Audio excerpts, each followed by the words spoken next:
OPPO have finally sent me a global review unit of the F17 Pro, and this is my unboxing and extremely detailed review of the device, in which I will showcase design, comparisons, display, cameras, software, gaming, and finally benchmarks. Opening up the box, the first thing that we see here is indeed the silicone case that you get included. You actually get included with a 3.5mm headphone jack. Earphones over there, which is great, meaning that there is a jack on the phone itself. We also get a Type A to Type C cord with a nice green accent, and we get a 30-watt block, though it is just as massive as the 120-watt block from Xiaomi. Should charge it up in under an hour though with a 4015 mAh battery. Here's the phone itself. Let's give it an unwrap, shall we?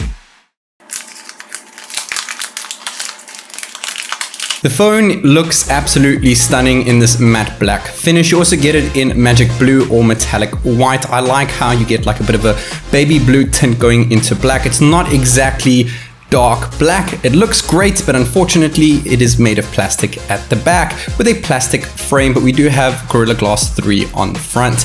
It looks absolutely stunning, like I said, and we have a power button on the right hand side, nice and big, easy to reach. At the top it is nice and clean, and on the left we have a split volume rocker. Like I always say, most phone companies should start implementing this. We also have a dual SIM tray alongside an SD card slot. This is very rare in smartphones, and it is a huge pro for the F17 Pro. No pun intended there. We have a Type-C port at the bottom, but it only supports USB 2.0 speeds. We do have a headphone jack, which is great, but unfortunately no dual stereo speakers over here. It doesn't utilize the earpiece at the top of the phone. It's just downward firing. It looks great on the back, but it is also a bit of a fingerprint magnet.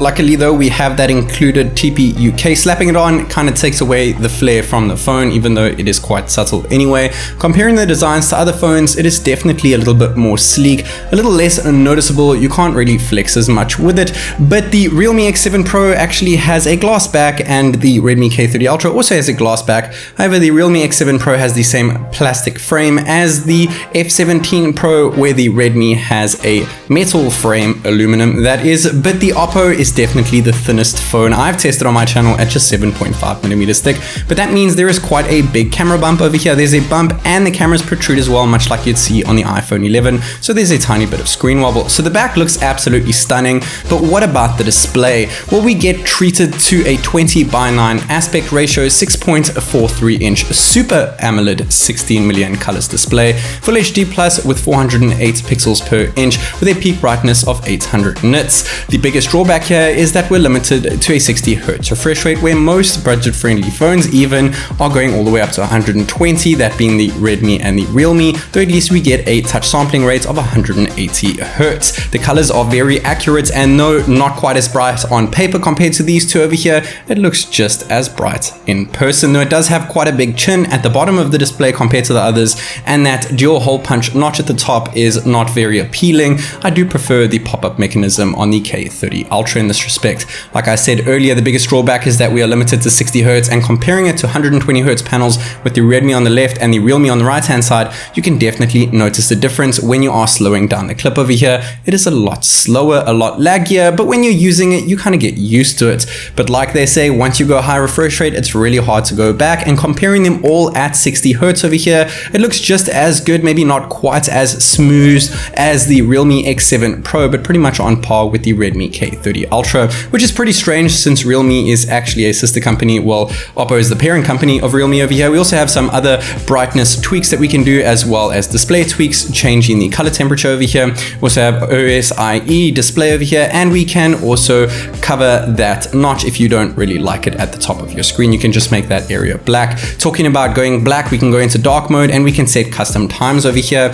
This is ColorOS 11. I'll dig deeper into the software in a second, but we do have 3 different styles of dark mode, something lacking in pretty much every other phone out there except for OPPO and Realme devices, and it works with third-party apps too, which looks great, and of course first-party apps as well. We also have an always-on display over here. We don't have the custom always-on display option that we saw on the OPPO Find X2 Pro running ColorOS 11. I'm sure that they will bring it to the F17 Pro as well. Stay tuned for a software review on this phone in the coming weeks. The always-on display looks great. Pull back a bit and jump into that third generation. Well, they actually call it the 3.0 optical sensor underneath the display of the OPPO F17 Pro. It's pretty much neck and neck against the Realme X7 Pro, and it is slightly faster than the Redmi K30 Ultra in terms of animation, not necessarily fingerprint. We do have 2D face unlock in that pill notch at the top over there, and it works pretty much as you would expect. A lot quicker than the Redmi, of course, because the Redmi has a pop-up mechanism, so you always have to gain some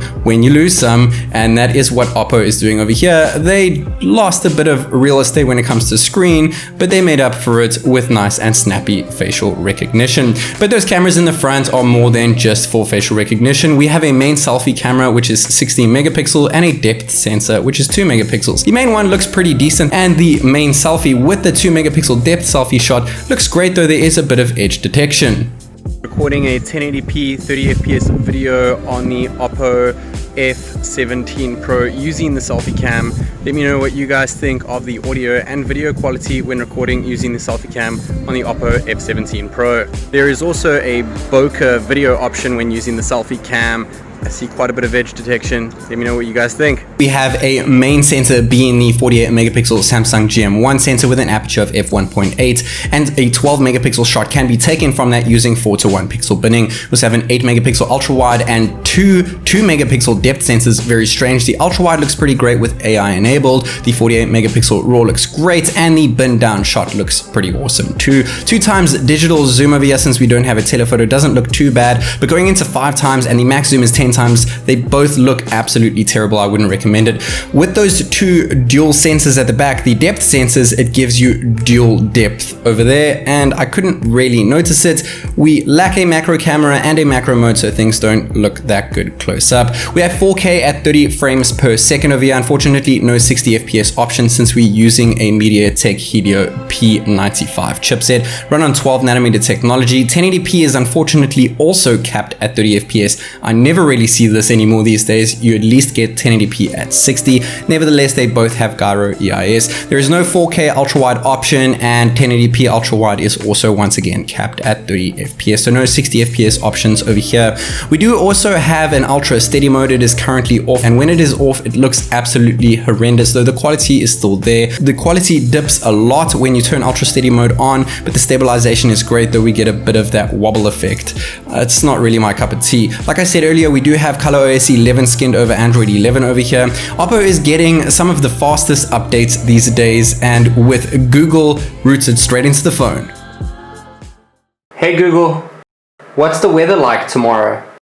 In Shanghai tomorrow, it'll be partly cloudy with a high of 25 and a low of 19. So like I said, Google is rooted into the settings. This is pretty much the most stock I've ever seen an OPPO phone, other than my ColorOS 11 review I did on the OPPO Find X2 Pro. It's ColorOS 11, guys. It is really great. It's really clean. It looks neat, and there's loads of features such as a floating window or a mini window where you can do multitasking things. Though we do have split screen over here, most of the actual system apps are not supported with this, which kind of sucks. We do have a personalizations menu, which I saw on the OPPO Find X2 Pro, and there are a load of different features that you can customize over here. We also have dynamic wallpapers, though not quite as flashy as Xiaomi's. They still look nice and fluid, even on a 60 Hz panel. We can also adjust the icons within the home screen over here, and there is a lot of customization options to do here, and it looks really great. I really like the way that this kind of fades into it with the circles and the corners over there, and we can do the same thing to the notification drawer, pulling it up from the top, which is awesome. We also have edge lighting in terms of messaging and calling when people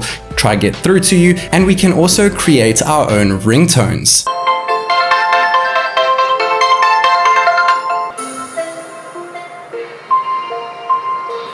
When you're done with your ringtone creating, it's a simple click away to set it as your personal ringtone, which is great. And honestly, the haptics are actually pretty decent at this price range of just over $300. We don't have dual sounding speakers over here, and we don't have Dolby Atmos, but we do have something called real sound technology, which works pretty great. I'm just going to leave it on smart mode so that it can pick up whatever I'm doing. We also have a game space mode. We can turn things into competitor mode, and you also have an assistant where you can check out the FPS, though the FPS doesn't always show. There's some other nifty nifty features that you can use, such as a floating window for your chats, such as WhatsApp over here, which is great. We're going to be playing PUBG Mobile, Call of Duty Mobile, and Bullet Force over here using high performance mode and the game space enabled. We're also going to be testing out the speakers over here. Of course, we're using the octa-core Helio P95 chipsets. I am using a screen overlay from GameBench Pro. Make sure you check the description for details on that. Unfortunately, we don't have the extreme FPS option on any graphics presets when it comes to PUBG Mobile, which really sucks. I usually see this in budget-friendly smartphones, and we're getting a constant 30 FPS, which I guess is pretty decent.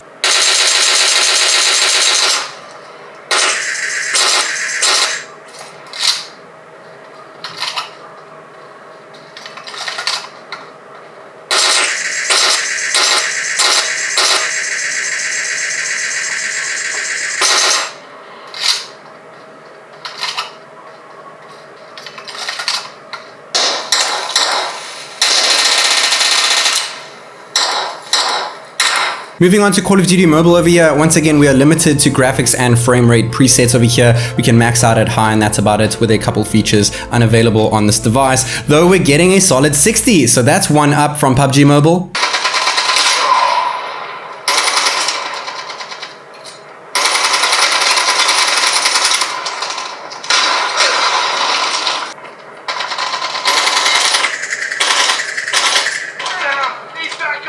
Bullet Force has no frames per second cap, and we can up the graphics quality and frame rate all the way to the max over here, but there is an FPS cap on the phone of 60.